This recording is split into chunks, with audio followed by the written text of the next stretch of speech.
Hey, Peter. How you doing? Hey, Eli, how you doing? Great to see everybody. We'll start pinging some people up just before we get into the countdown. And Can you hear me, Peter? I can hear you. Can you hear me? I can hear you. I can barely hear you. Let me see if I can tweak this. Yeah. I just lost something weird in my audio here. Uh-huh. How about now? All right. I can hear you perfectly fine. Hold on. Yeah. 1, 2. I got music playing, so you should be able to hear that. We're going to start inviting some people up to stage. If you have something you want to talk about, or like you want to join in and react to the news, then feel free to I'm watching Eli. I'm laughing because I'm watching Eli in the video stream right now. She's like ripping her headphones off. She's getting everything set up. Here it comes back in. Here's the reset button. Angela, good to see you. And we have Hello. we also have breaking news update for everyone today. So here's the countdown.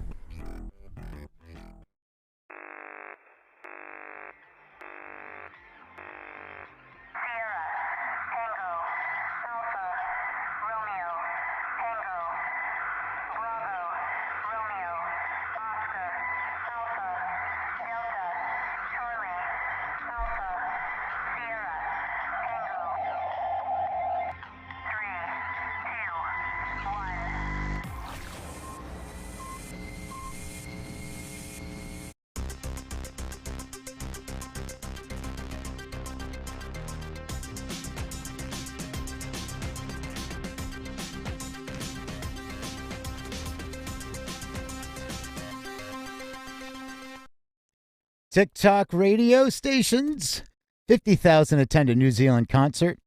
Downtown sells to Concord, and downtown has new services. Universal's quarterly revenue, Imogen Heap NFT release, and your daily Spotify update. What more can you ask for? Well, we do have something more as this came in just across the wire. Do you remember that concert in Barcelona for 5,000 attendees? Well, guess what? The results are in, and we're going to make you wait for it a little bit because it's Tuesday. We have a lot to discuss, but first, let's welcome my co-host, Eli Window. Eli.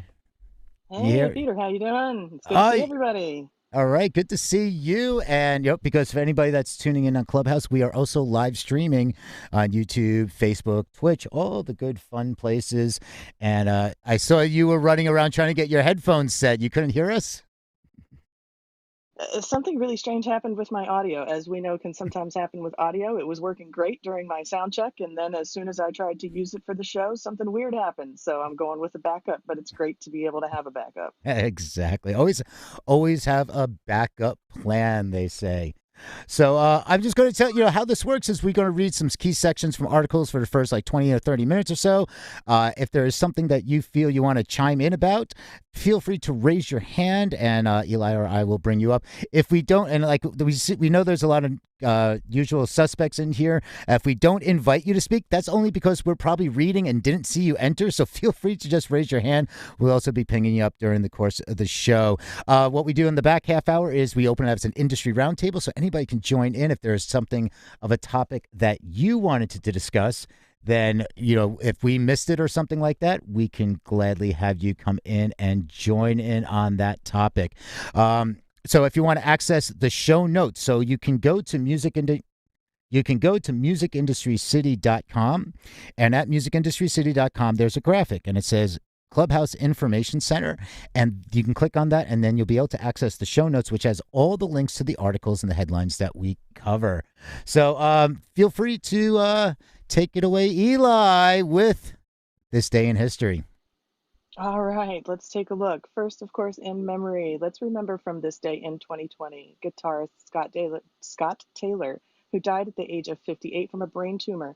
He was a member of the English rock band Then Jericho. Also on this day in 2020, American R&B, rock and roll, and jazz singer and songwriter Young Jesse died, age 83. He was known for his solo career, worked with the Flares, and a brief stint in the Coasters. Moving on, birthdays today. Kate Pearson vocals with the American new wave band the B-52, born this day, 1948. Born on this day, 1951. Paul Fraley from American hard rock band Kiss, also born on this day, 1959. Scottish singer, recording artist, and actress Sheena Easton. Born April 27, 1984, Patrick Stump, Lead singer, rhythm guitarist with American rock band Fall Out Boy. Happy birthday. And born this day, 1988, American singer, rapper, and songwriter Lizzo. Happy birthday. Moving on to this day in history, April 27th, 2009, Pearl Jam bassist Jeff Ament was the victim of a robbery outside the Southern Tracks recording studios in Atlanta, where the band was recording. He and a band employee had arrived at the rear of the studio when 3 assailants brandishing knives emerged from the woods wearing black masks and smashed the windows of a rented Jeep. The robbers grabbed a BlackBerry and his passport and stole $3,000 in cash and over $4,000 worth of goods. On this day, 2009, Aerosmith was told to hold a free concert in Hawaii to placate angry fans who brought a legal case against the band. Fans filed a class action case which claimed the band had canceled a sold-out show in Maui 2 years prior, leaving hundreds of fans out of pocket in favor of a bigger gig in Chicago on the same date. Lawyers for the would-be concertgoers said Aerosmith had now agreed to put on a new show and would pay all expenses. Everyone who bought a ticket to the original concert would receive a free ticket to the new date.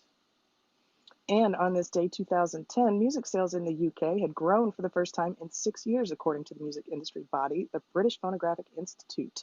Revenue increased by 1.4%, bringing the total income for 2009 to over £928.8 million. Download sales provided the shot in the arm, rising by more than 50% to earn £154 million compared with £101.5 million in 2008. And that's it for this day in history. Over to you, Peter.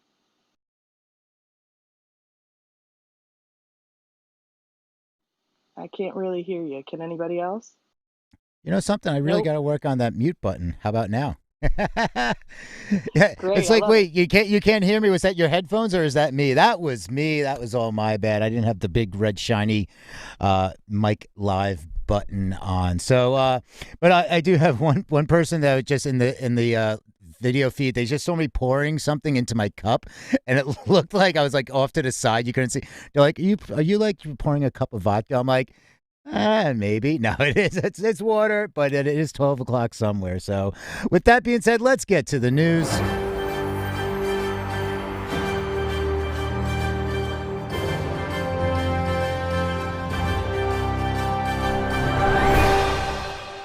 All right, and this is from CompleteMusicUpdate.com. Once again, you can find out all the links and follow along at home from the show notes, which has the links to all the headlines. That is at musicindustrycity.com. Click on the Clubhouse Information Center graphic, and you can go and access the show notes there. We add them every day throughout the week. So when we get to Friday, it is the week in review. So if there's something you wanted to bring up, or you got to find out more about it, you can bring that to the table. Once again, if you want to join in the conversation, feel free to raise your hand. We'll have the industry roundtable in just about 20 minutes. So this one is TikTok to launch radio station in Australia. All right, so the article starts off, TikTok is launching its own radio station in Australia in partnership with the Australian version of the iHeartRadio platform, which promises to be, quote, short, hard, fast, and compelling. It'll also let listeners know what music is popular on the video sharing app right now, even if that's a TV theme tune, apparently. You might now be thinking that there's already somewhere to go to find out what's popular on TikTok. You're thinking TikTok, aren't you? Oh, dear, you have so much to learn, the article says. Quote, the big question I get asked is all the time is, how do you know what songs are trending on TikTok? The app's director of music in Australia, Ollie Wards, tells the Music Network. Quote, people might know of the current trending songs, but they haven't heard them in their entirety, or people have been looking at TikTok but haven't heard the song that's climbing the charts because for your feed is so personalized so that they get a lot of, say, cat content, but they still want to know what's this song that's blowing up and how do I get to listen to it? So iHeart's local content director, Brett Nussiter, explains further, the transition will be a song that you know, then there will be an artist you've never heard of before. But when you hear it, you'll think, I actually need to dig into and find out more about it. It could be the Channel 9 news theme for all I know. So it goes on, they're going to have, what they were saying is they're going to have pre-recorded shows with some creators, and they'll be creating shows in 4-hour chunks. And then we're creating radio teppanyaki, he says. So basically, we're going to cook up the dish, then we're going to chop it up, and we're going to let it fly up across the schedule. It's going to be short, hard, fast, compelling. It will be 1 hour, and it will be one host playing all their music, songs that they've chosen. It might be a song that they've recorded. They might be talking to another creator. And then next hour, new host, new hour, new host. As the article wraps up, the writer says, it sounds exhausting and like a potential disaster. This is possibly why TikTok radio is only initially scheduled to run for 3 months. And who knows, though. So this is, really interesting. I mean, TikTok radio, it's just another music promotional discovery tool because we've heard so much about a song blowing up, an artist blowing up because of TikTok. Is this the kind of space? I mean, it's interesting. Why not? Any thoughts on this? Does anybody here, really discover music on TikTok? I think that is also the question. We're looking at that, the Gen Z now, millennials into Gen Z. So that music discovery. So it always seems like there is another way that music is trying to be discovered. I like the fact of this, that they said you'll hear the song, but you'll hear a song that you might have never heard of before. So that might be an interesting way to add music discovery into the mix. I know somebody just raised their hand. So I want to go on up to, we're talking about live music here. And this one is from the New York Times. And this from a few days ago, but just a good thing to cover because we're going to tie it into something else. And New Zealand hosts 50,000 fans in its largest concert since the pandemic began. And there is a beautiful photo. It looks wonderful to see this many people. In Auckland, New Zealand, more than 50,000 fans packed into Eden Park Stadium, New Zealand's largest, on Saturday night for what is believed to be the largest live-person concert since the pandemic began.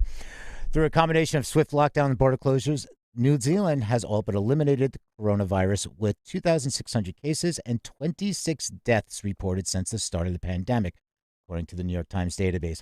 Masks are rarely worn, and there's no social distancing requirements in place. Instead, people are encouraged to scan in the country's tracking and tracing system, and hand sanitizer is widely available. Quote, next time they tell you it's impossible, show them this. 660, the New Zealand band headlining the concert, wrote in a comment on an aerial photograph of the crowd, which was posted in its Instagram account.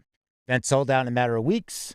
They bring up what we're going to actually talk about more is why the high-tech countries like Spain, which last month held an experimental indoor concert for 5,000 fans, test out safe ways to resurrect live music in a post-COVID environment. Venues in New Zealand have been operating much as they did before the pandemic. And less than 3% of New Zealand's population has received a dose of vaccine, and audience members were not required to present proof of inoculation or a negative virus test. Perhaps the greatest change for New Zealand is the lack of the international performers. With the border closed to almost anyone but citizens and some essential workers, performing artists have had to apply for special permission to enter the country, then spend 2 weeks quarantined in hotels. The U.S. Joe Children's Entertainment Group, The Wiggles, and the tribute act to the band Queen have all been among those granted special entry visas. So, there's one thing that stuck out for me on this. Well, it's actually two things. If anybody does anybody have something they want to chime in about before I get to that? Okay. I wanted to say about the TikTok thing because all right. So, Courtney, can we go back to the TikTok in just a moment because I'm moving on to this article. Thanks. Right. All right. So, thank you. So, what I wanted to point out, two things here is, we look at the population density of New Zealand. I mean, you can't compare it to any other country. It's an isolated country. You're talking about 46 people per square mile, which ranks New Zealand 166 in the world in terms of population density. So you have Auckland, the largest city with 1.45 million people living in there. So if you compare it, this is something, and I wish Chris Musgraves was here because he'll talk about this, how we can't compare ourselves to, state, country to country like Australia. I mean, you're looking at, if we were to take a city that is a similar population, San Diego has 4,381 people per square mile. And while this sounds great, it's like what I'm looking at here is when you hear somebody like the headlining band say, next time they tell you it's impossible, show them this. It doesn't work that way in other countries. we're looking at the U.S. has 92.9 residents per square mile. Australia has 7 per square mile. The England has 1,010 people per square mile. So you can't compare these. I think there's also the fact that you have to compare it to decisions that were made over a year ago. We're all reeling from decisions that were made over a year ago. They're benefiting from decisions they made over a year ago. So yeah, it's very difficult to compare. Yeah. And we see things opening up at different rates, and it's like the second. I mean, you're talking about the Auckland's the largest city, and the second largest city is 398,000. So a population of 5 million, 4 million, I think it is. Right. We were just saying the other day how some small countries, on a continent are almost like the U.S. states. It's so different place to place. Mm-hmm, exactly. Did you say that it was only 3% of the population that had been inoculated? 3% of the population have vaccines. Did I hear you right, Peter? Yes, that was correct. So in effect, what they're doing is they're having this event based on having eradicated the virus on that island without letting anybody in, and obviously with quarantining in the event that people have come in from outside. But it's, again, that's not comparable either, because already in either of our countries, I know more than half of the UK has been vaccinated as a result. So even if the vaccines provide 80-90% coverage or protection, if you will, if one person in New Zealand gets it and spreads it, they can have an outbreak and require another lockdown. Whereas here, if we get to the point where most of the population has been vaccinated, a sample set even that same size only would then spread if people are aware they have symptoms, because you wouldn't test or go to the hospital or get ill unless you were extremely ill. Asymptomatic people wouldn't. And in theory, if you're vaccinated, the worst they say that you'll get it is, like a cold, as opposed to requiring a ventilator and all the other horrendous symptoms. So it's, at this stage, I think what they've done is presented a case that would have been great if everybody had just not moved for months and months on end. Mm-hmm. Whereas, that's, at this stage, we're in the second stage of this as it is. Right. And different countries, I mean, travel restrictions. We had the travel restrictions from state to state, but different countries had travel restrictions by, you can't go, what was some of them in England? Like you couldn't go a kilometer or 5 kilometers or something away. We had isolated lockdowns. So like places like Liverpool, some of the cities in the north, and then for a while at the area I'm in Essex, over Christmas we weren't allowed to leave our houses for X amount of weeks because we had a new variant here. So there were isolated lockdowns, but for the most part it was nationwide. Right. And I think it was Ireland that had like a 5 kilometer perimeter kind of approach as well, didn't they? Yeah. Right on. All right. Thank you for that. But tying this in, this is the breaking news. So this one here, very excited that finally, after over a month, the Barcelona concert trial results are in. So I'm going to read through this. It's just on a few different posts, and I did add it to the I did add it to the show notes. I'm going to refresh that in just a second here. So this was from the Jakarta Post, and the title is "No Sign of COVID Infection After Barcelona Concert Trial Involving 5,000 People." Article starts off, spectators. There's been, so this was March 27th. Attendees underwent COVID-19 rapid antigen tests and are required to wear face masks, but the social distancing rule will not be compiled as part of the study on the virus propagation. There has been no sign of coronavirus infection among 5,000 unvaccinated people who took part in an indoor trial concert last month in Barcelona, seeking pandemic-safe ways to celebrate mass events, organizers said on Tuesday. The participants underwent PCR tests 2 weeks after the March 27th event, and, quote, "There is no sign that suggests transmission took place during the event." Joseph Marie Libra, a specialist in infectious diseases from the German Trias Hospital, told a news conference. Organized by the hospital and a group of Spanish music promoters, the concert in the Palais de Sant Jordi was billed as Europe's biggest indoor rock concert since the start of the pandemic. And they were saying participants wore FPP2 surgical masks at the concert, but there was no assigned seating or mandatory social distancing. Ahead of the gig, everyone underwent mass screening and antigen tests. They were tested again 15 days later, and only 6 people were found to have COVID-19. We are certain that in 4 of these 6 cases, transmission did not take place during the concert. With optimized ventilation, antigen tests, and the wearing of face masks, we can guarantee a safe space. Boris Ravola, the virologist involved in the design of the health protocols at the concert, said he could not categorically rule out that the other 2 people were infected during the concert, but there was a very high probability that they had not. The measures which we implemented were very safe, and another similar test concert was held in Amsterdam in March involving 1,300 people. So it's finally good to hear. I mean, it says no sign of COVID infection after Barcelona concert, but, they do say that the tests were, there were 6 cases, and they're certain that 4 out of the 6 were not due to the concert. I think that just in terms of odds, those are some pretty good odds in terms of the total number of people who attended the concert and the measures that were taken. I feel like this is this is hopefully a good sign that this can be done safely. I'm hopeful. I don't know. What do you guys think on the panel? I don't know if I'm being, I don't know what I'm being, but clearly if you test everybody beforehand and everybody's negative, I mean, I know there's a short incubation period, but I would expect those kind of results with a pre-tested audience. You know what I mean? Yeah, absolutely. And I think that's key. That's one of the things that was key to this being done safely. Spain came out, or Catalonia, I guess the northeast region of Spain, where Barcelona is the capital, came out of total lockdown. Well, it wasn't total lockdown, but they were in a mild lockdown. Indoor dining is now allowed. People can go out to restaurants. There's a curfew, though. Restaurants are closed after 5 p.m. But as I mentioned yesterday, there's a full schedule of concerts in that arena, in the Palau Sant Jordi arena, as well as other outdoors arenas around town in Barcelona all summer. By the way, I love Barcelona. And if anybody wants to go to Barcelona and go to a concert, I'm your girl. Hit me up. Same.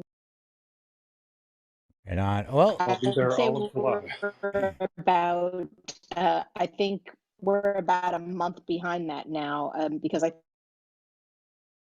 think we emerge 17th of May, we do indoor dining, and then 21st of June, everything is, Yep, Angela, we keep losing there for a second. And just to let everybody know in the room, Angela is our UK resident consultant, and so she's coming to us from a great distance, no matter where you are in the world. And that brings us quickly to today's weather update. I want you to pause for just a moment and let's take a look at your local weather. Looking at weather all over the world, according to local dogs in your area, 9 out of 10 local dogs say that current weather conditions are perfect for growing delicious grass. Back over to you, Peter. Right on. All right. Thank you for that, Eli.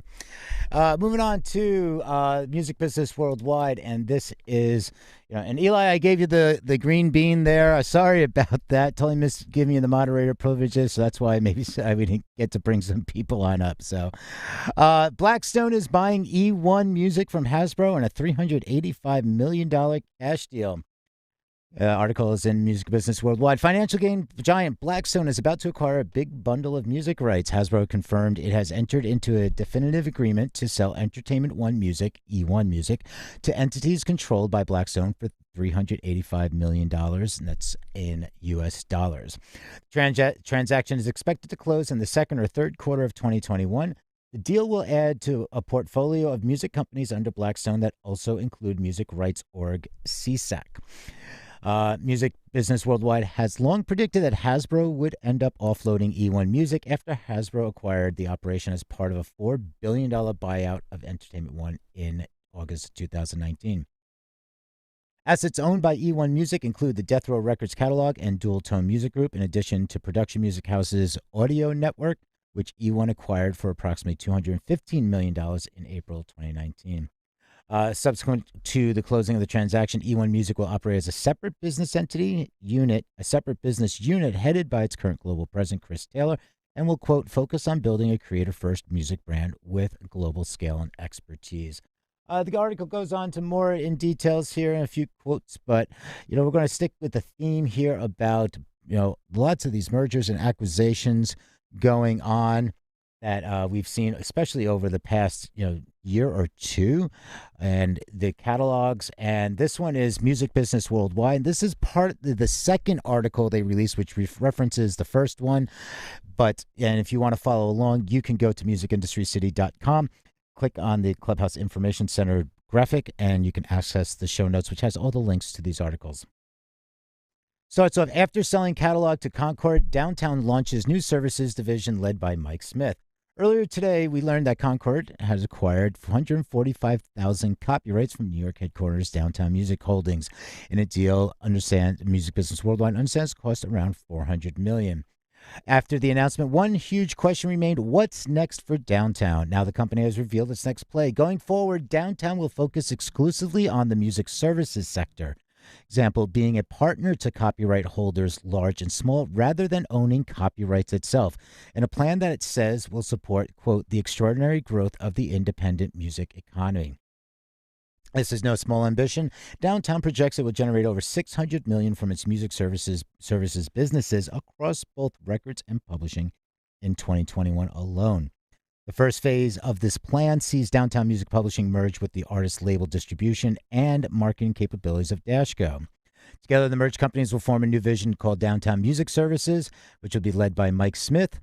And Dashco founder and president Ben Patterson will assume the role of chief operating officer at Downtown Music Services. So it goes on, a few extra quotes and everything. Across Downtown's operating brands, the company says it manages over 23 million music assets on behalf of more than 1 million creators and 2,500 enterprise clients. This, it claims, makes Downtown the largest pure play service provider in the global music industry. Downtown founder and CEO Justin Cliffwood said, quote, our strategic revenue confirmed a clear opportunity in the market for a truly neutral provider to meet the changing needs of creators and their partners. This is further evidenced by the strong performance and scale of Downtown service platforms and the global trends of driving growth in the music industry. So this is really interesting as we see a lot of catalog acquisitions and things like that. I mean, this might have been a good time for Downtown to unload. I mean, it's part of a part. I mean, this is not something they just came up with overnight. This is part of a master plan. I know Justin's very smart and has a good business sense. So it's really interesting to see. And congratulations, Justin. And if you follow him on LinkedIn, he did post the open letter that he wrote to his staff. Part of it. So it was really interesting to see and understand his vision better.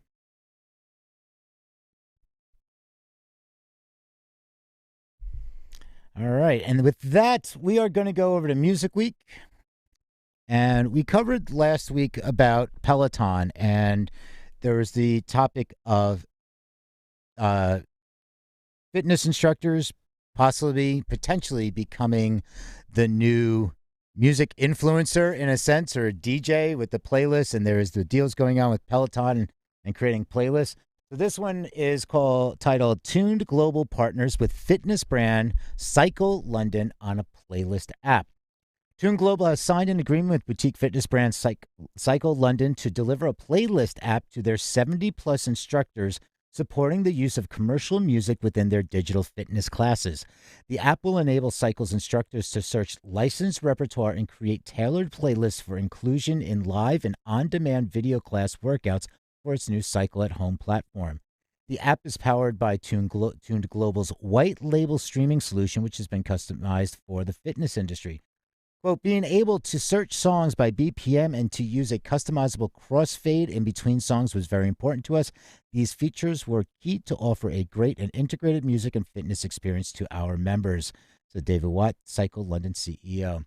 Tuned Global's proprietary content management system, AutoTuned, will provide the flexibility for Cycle administrators to customize the app in real time. And this is on iOS and Android. So, you'd look at this as the fitness industry goes at an all-time high with total annual turnover estimated to be in the region of £2 billion.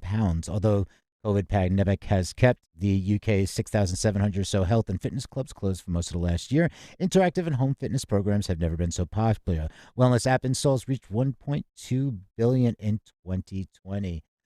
So this is really interesting that what he talks about here in the Tune Global's co-founder and managing director said, fitness and music have always been very connected, but the current pandemic has led to an increase of requests from this sector. We are excited to help Cycle London with our end-to-end music management and streaming solution for the fitness industry so they can create and distribute online fitness experiences with commercial music. So it's talking about this licensing and, is this becoming that the fitness instructors are now the DJs and the playlist influencers? I see Eli smiling there. So I'm only chuckling because I'm not such a workout hound myself, and so that wouldn't necessarily be how I would discover new music. But I understand how it is a way for a lot of people to do that. Can you guys hear me okay? I'm off and on. I keep getting poor connection, and I'm trying to move around, but No, I hear you now. You sound good. terrific. I like that this article has framed it in a different way. When I originally heard about this, Peter, when we talked about it last week, it sounded like they wanted the fitness instructors to start combing through, radio plugger style emails and bios to find just the perfect new artists to get to their audience. And in fact, what it sounds more like is that they're streamlining it so that the instructors can use this as a service and a means by which to find music that suits their needs better, whether they're hosting. I know there's some fitness classes that are tailored towards metal fans, or there's ones that are tailored towards hip hop fans, or ones that are tailored towards Spanish language or French, or whatever. And as a result, they have to struggle to sort of comb through all of what's available, and there's no real method for pulling those out and being able to link them up and fade them, and obviously the BPMs and all that. So this sounds less like we want them to be influencers and more like this is a service for them so that they can get the right kind of music for their audience. And if new music happens to be discovered along the way, great, but it's less like they're the new tastemakers, if you will. So there's two schools of thoughts on this. Is the way the other article read, it did sound what a little bit more of what you were describing in that other one. This one is definitely framed differently, and I mean I look at it as one, is it going to be starting, hey, payola to the fitness instructors? I mean, anytime it's like get on the playlist. I mean, is that going to become something? And it sure as heck can. Here's the other thing. We're going to see gift baskets full of protein powder soon.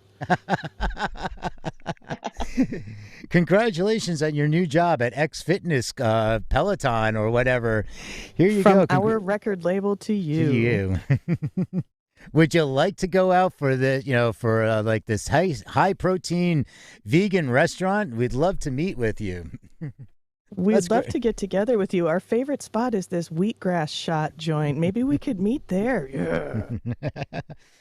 So, but the other side of this, I look at it is the licensing. I mean, Peloton had licensing issues. So if this is a way that can help white label, because there's two things here. There's also the live and the on demand. But on the third side of it is music discovery. And does anybody did anybody do the Soul Cycle Craze Peloton? I'm a runner. I don't listen to music while I'm running, especially when I'm racing, and I do marathons, or ultra marathons, so I can do it all without music because I don't want that distraction. Many racers don't train with music, or they'll train with music, but they won't race with it. But here's the question: is when you're working out, and these Pelotons and these Soul Cycles and all these classes, they're intense. Are you listening to that song? Is your brain even comprehending the song, or is it just this 140, 150 BPM, or like a hip hop track, or just all high energy that is just, coursing through your mind and your veins? And you're like, oh, I don't remember what song was played 15 minutes in. I have the opposite experience. I have been a runner all my life, and I can't run without music. I start thinking about my body and my aches and, oh, that I didn't notice that before. That hurts. That's what happens when we get older, Mike. And I can remember every song I played because Fantastic. But like when you are, I think it's about the BPMs myself, Peter, Mhm. because it does affect your nervous system, your electrical system, and with cortisol and everything else, which is combined perfectly with the when you're working out. So, in terms of Peloton or whatever, or doing anything high intensity, it's definitely the BPM. I don't think they're doing any artist discovery there whatsoever. right, you get into Well, that. I wanted to share too that something that I've read a couple of studies about. I wish I could remember them now to cite them, but I've read a little bit about how adjusting the quantization of the eighth note is a great way to cause kind of a disruption of what your soft tissue expects while you're listening to music. And so, for example, if we're listening to a dance hit and we're out in the club, if suddenly in the chorus, the hook of the song, the eighth note is quantized ever so slightly before it was previously in the verse, that upsets our soft tissue expectation of our body, whether or not we realize it. It makes us uneasy. And what we want to do is dance. And so it's more than just the BPM, it's the way that a lot of the techniques are used in the production of the music as well. And I think it's worth asking, are we discovering music that we would like to listen to when we're not working out? If we do discover it when we are working out, maybe we listen to two different types of music, or maybe we listen to the same music in different ways, whether we are or are not working out. I'm not sure.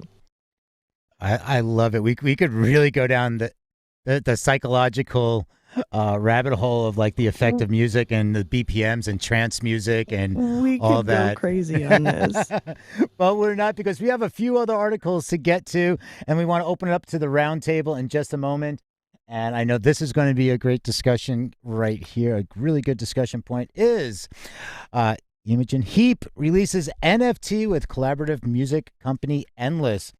And it starts off, this is from musictech.net. Again, you can find everything at musicindustrycity.com. Click on the Clubhouse Information Center graphic and to access the show notes or all the links to the headlines that we covered throughout the week.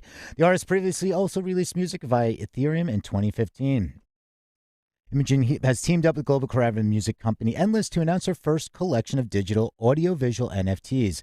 Endless, entitled First, the release is a collection of audiovisual riffs, which Endless describes as, quote, an innovative new short music format that encapsulates the magic moments that occur during a live jam session. The collection comprises 6 of such moments created on the music-making app, presented in a new audiovisual format. The project will also aim to be carbon negative, pledging to contribute 5% of the total auction income to Nori, a carbon removal marketplace. This will more than offset the carbon released in creating the NFT, which is the equivalent to a single seat on a short-haul return flight, according to Endless. Income from the project will be distributed between Endless, Streamliner, the company responsible for the visuals, and Heap, with all three planning to reinvest in, quote, unique, sustainable projects that work to improve opportunities for the music creator community, and Endless said in a statement. This is not the first time Heap has used the blockchain to distribute her music. In 2015, she released her single Tiny Human via Ethereum, and she has worked with the blockchain-based music sharing platform Maciela. All right, so she's also had an ongoing partnership with Endless, and this is really great. And it goes on, quote, this space is moving so fast, and there's no better way to understand, innovate, and help shape what's needed than to just get stuck in. The Grammy-winning artist commented on her release.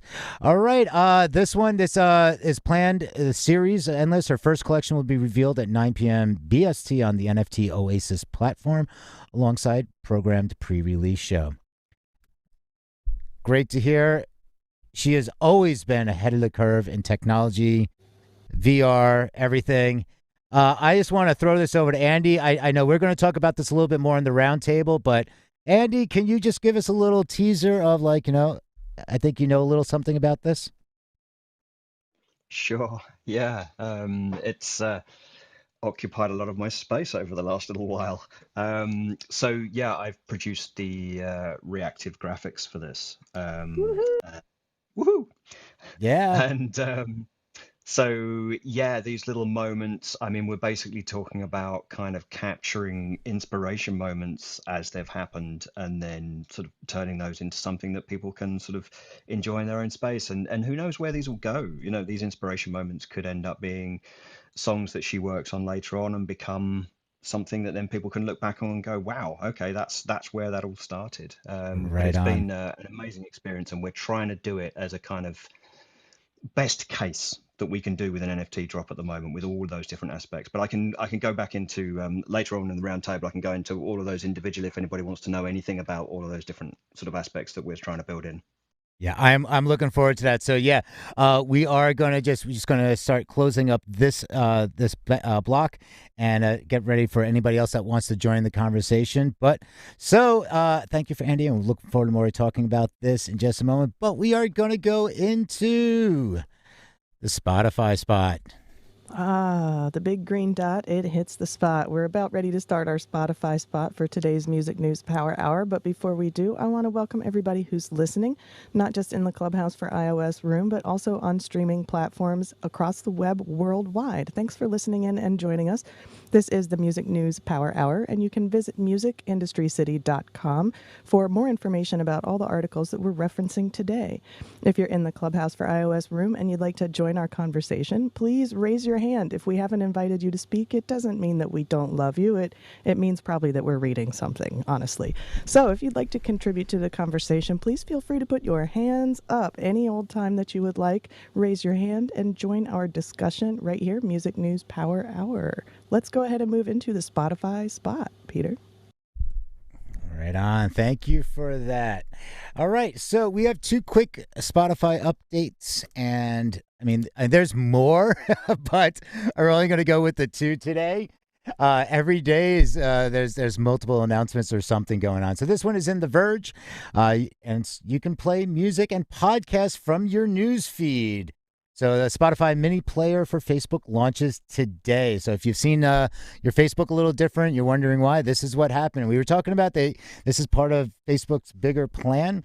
And now it's the article starts off, Facebook is making it easier to never leave its app.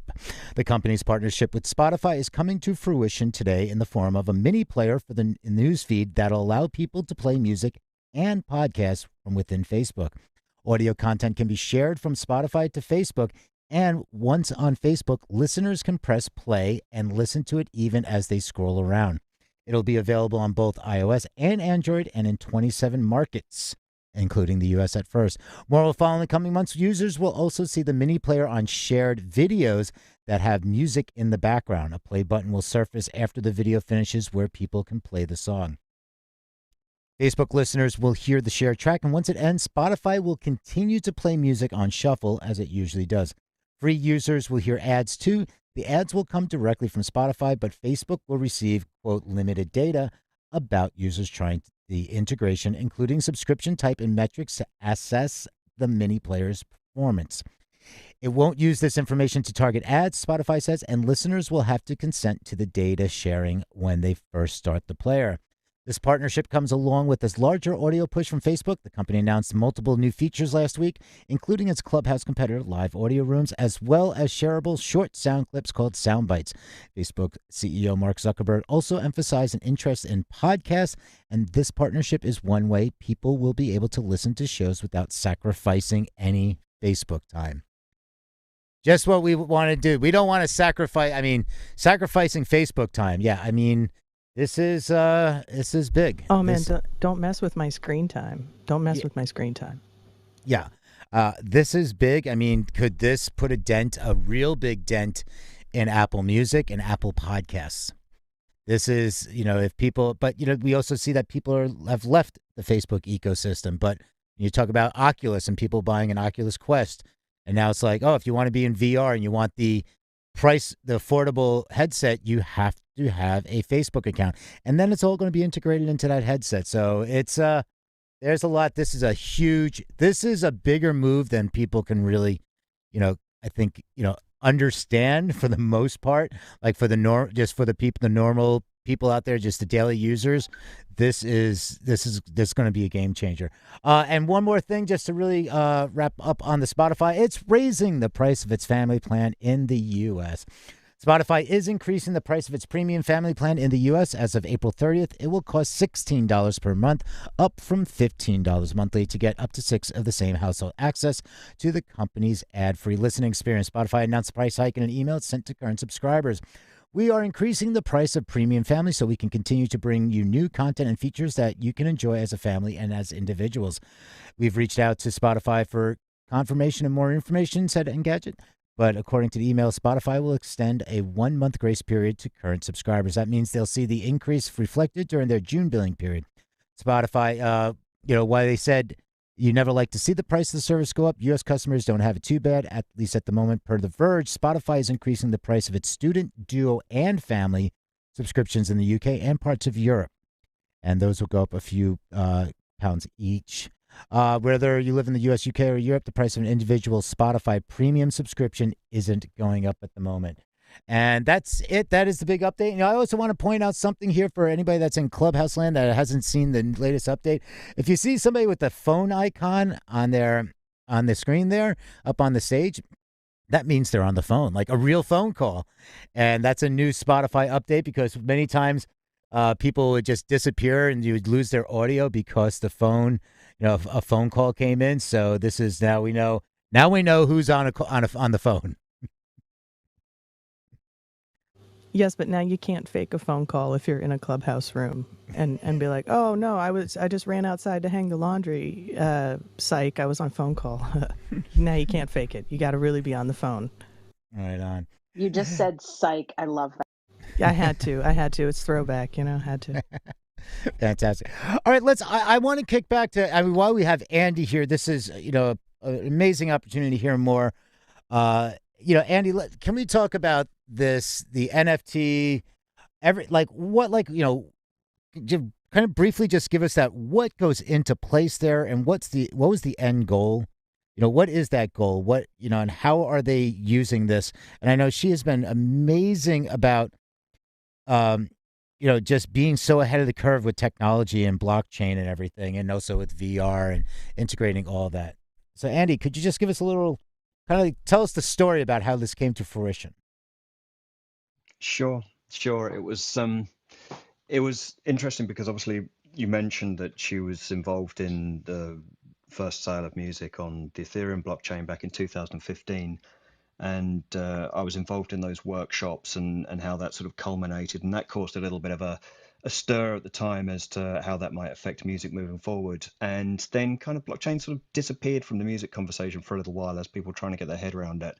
And as NFTs came into the marketplace and became something where there was a standard for the buying and selling and the provenance for the sale of items, media items, mostly pictures when it first came out, but now moving into music, it was something that seemed to be, I think there was a week where there was a lot of people who suddenly got in touch with Imogen and said, this, do you want to do this? Do you want to do this? Do you want to do this? And Tim's one of those people, and Imogen bumped into Tim in a park, which is sort of between where they live in London. And Tim basically said, we're getting ready to mint endless moments from Endless, these sort of inspiration moments as NFTs. And Emmy was like incredibly taken by this idea that you could sort of capture these moments of inspiration and then sort of make those available to people. And so as we were discussing this more and having done visual work with Imogen for the last 10 years, we kind of, the three of us sort of clubbed together and hatched a plan. But as the plan went forward and as we discussed more and more in the space with various different people, particularly Clubhouse is a particularly good place to discuss NFTs and find out more and more about them. If I just may interrupt for a second, because you just kind of want to give updates, in case people don't know what Endless is. So, sorry. We just want to, so everybody, we know what's going on here, and then we'll just get into what the process of the minting and everything. Sure. So Endless is a collaborative platform for music, a bit like, I've heard a lot of people call it Clubhouse for music. So in other words, instead of getting together in a room and chatting about things and sort of coming out of it feeling like you've made a connection with people, it's more about you get into a space and you jam with people and you make that connection through jamming together. Another way of describing Endless would be as like a global loop pedal. So people can the way it synchronizes itself to everybody who's on that jam is that your loop, if you like, gets uploaded and then re-downloaded to the people who are there, and then it will get synced in. So whilst you're listening to it, you're hearing it perfectly synced, you're hearing what you're putting in perfectly synced, and then as you add your bit, it then catches up with everybody else around the world, and then they hear it perfectly in sync. So they've done a very clever bit of integration to get past that latency issue that the web inherently has with if it was all done via MIDI, for example. So that's what Endless is, and the jams can go on for ages. I think we've got a 3-hour one booked for tonight. I mean, I think there's one jam on there that's been going since the beginning of Endless. So it's a fantastic platform for people to get together, and for people who don't feel necessarily like they are musicians in inverted commas. The Yeah. tools are very So, easy, and sorry. so yeah, so I want to get to the point, like like you can mint directly, like you can bounce it out, you mint it. Like, what was that process for this? For this minting of this NFT, and then how did it go to market, and what is the goal, like, with everything? And I know there's also the carbon neutral and everything like that. If you can just quickly, briefly talk about, because we have just a few minutes left in the room. Absolutely. The minting process is manual for this one. Tim's working with people to actually make it something that you can actually do on platform. But for this one, because they're the kind of the first ones that are coming out from Endless, we've captured the audio. Then I have integrated that into visuals, and then we have packaged that up and manually minted them. They're on OpenSea. They were minted on Cargo because that meant that we could put them on Arweave, which means that they are in a permaweb situation, which means when people are buying them, we know as best as we possibly can that if in 10 years' time these exchange hands, that those things will still be there. They're not going to be dead URLs. So then what was, like, what's the final, like, the goal, like, the whole mission, like, everything's like, here's something I want to put out. Is it just I want to try this out? What is the, what was, like, the main, foundation of, like, the goal? Yeah, there's two parts to it. There's kind of like the idea that we want to get involved in the space and learn about it in the best way. Imogen's whole her whole career, she's learnt by diving into things. So she just dives in and gets involved with them. But on this particular one, we've got the every interested party, if you like, people who have got splits from this, are all got creative collab. So they're getting community paid. So platforms. everybody that was involved in the recording could also get remuneration down the line on a resale? Oh, absolutely. Yeah, the splits. So in some of them, Imogen's jammed with 3 other people. The splits are all clearly identified in the description of the NFTs to show who exactly is getting what. And then those are the key ones are things like Imogen, myself, and obviously Endless is involved in the big story. But from Imogen's point of view, she's putting 10% of what she's getting into Nori, which is basically a carbon sequestering company, which basically encourages American farmers to have much better practices in terms of sequestering carbon within their farming environments.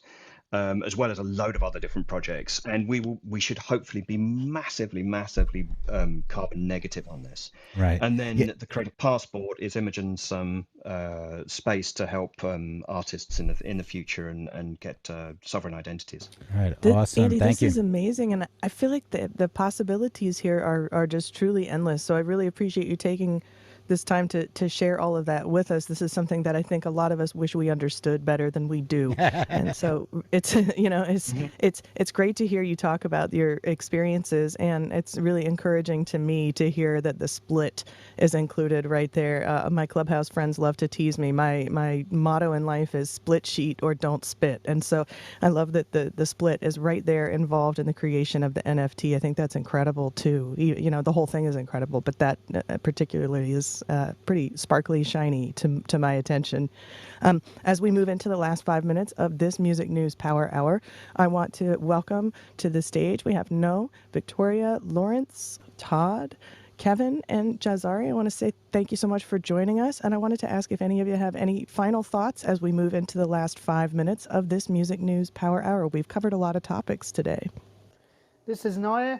Thanks for saying hello. It's nice to meet everyone. I'm friends with Wayne, and that's how I found out about this room. And I live in New York, and it's great to meet everyone, and great to hear all these things that are happening.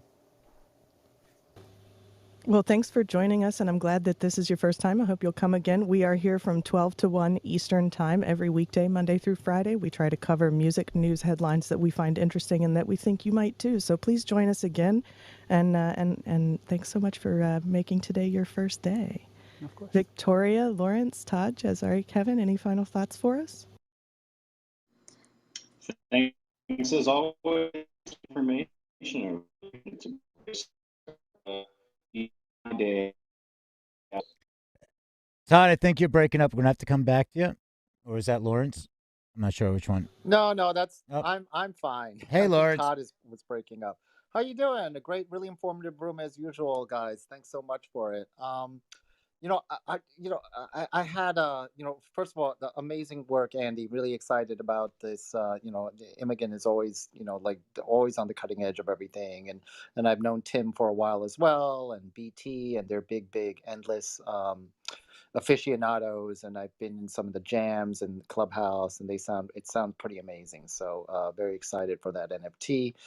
I sort of wanted to like poll the room a little bit. Has anybody actually used the Facebook, whatever it's called, audio rooms, or the Facebook version of Clubhouse? I mean, is it even rolled out? I think it's only to Is- limited. I don't think it's fully rolled out. Oh, it's not full. Okay, sorry, Yeah. I didn't. Okay, so it's not So- fully rolled out. Not Soon, everyone. though, Lawrence, as soon as it's rolled out and we have some feedback from it, we're definitely going to be discussing that here in the Music News Power Hour. So definitely check back in with us. We're going to be covering it as we get more information. Yeah, I Got can it, give got I can it. give a Yeah. brief update on some of the platforms that are all quote unquote being labeled as Clubhouse competitors. So Facebook is looking at, of course, all these platforms get rolled out with limited, people to test it, and then it rolls out to a more mass public. But Facebook was talking June, or also later in the year. Facebook is also doing audio snippets that you'll be able to put in your timeline.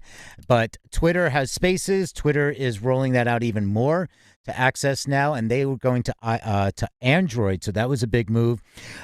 Fireside chat app is still in like a super beta, but it's very invite only. It's not like invite like Clubhouse, like, oh, did you get an invite? It's more about inviting as you like to bring on creators. So I'm going to be actually doing stuff over there as well, of the Music Industry City, and some other interesting talks. There is Discord. Discord rolled out theirs on April 1st, and that is really interesting. If anybody's on the Discord platform, that is really interesting. Zuckerberg actually made the Facebook announcement on the Discord platform about the audio spaces that they're doing. And then there's also Reddit has I use theirs. that one all the time, Peter. Which, the Discord one?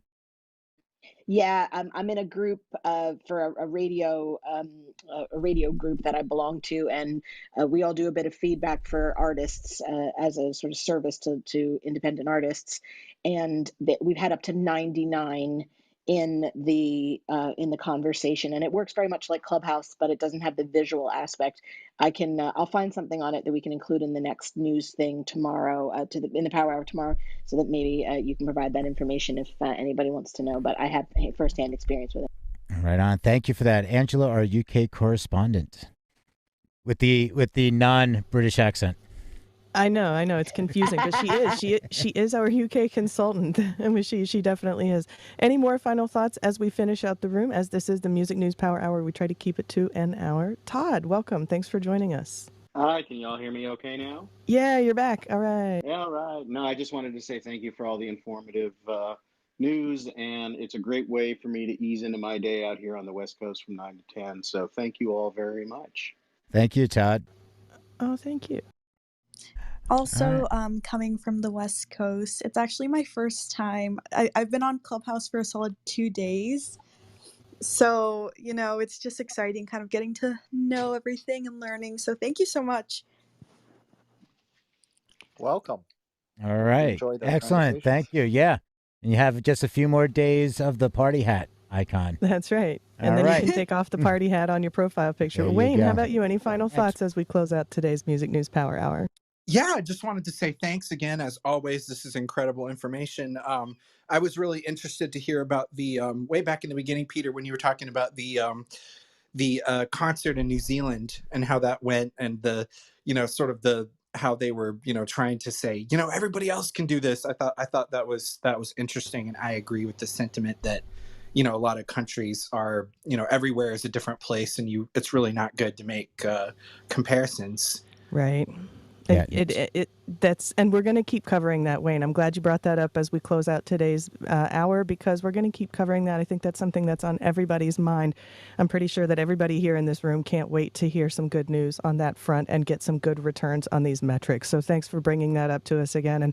And please do tune in every Monday through Friday from 12 to 1 Eastern. We are right here with the Music News Power Hour. You can find out more information on the articles that we covered today by visiting musicindustrycity.com. And you can join in the discussion on Clubhouse for iOS, or join us streaming audio and video on multiple platforms across the World Wide Web. So thank you so much for tuning in today. On behalf of my co-host Peter Spring, I want to say thank you to all of our speakers on the stage. Thank you for your comments and for joining us. If there's anything that we didn't cover, please join us tomorrow, where we can have you raise your hand and bring an article to our attention anytime. Until tomorrow, please have an excellent day. Enjoy some weather, or not, if you can't. But please join us again tomorrow right here, 12 to 1 Eastern, for the Music News Power Hour. Right on. Thank you, Eli. Everybody, great to see you. Thanks for all chiming in, and we'll see you tomorrow. Everybody, give it up. Let's unmic and cheers as we throw some outro music. Let's do it. Congrats, Andy. Congratulations, Andy. Woo-hoo. Yeah, Andy. Yeah. Bye-bye.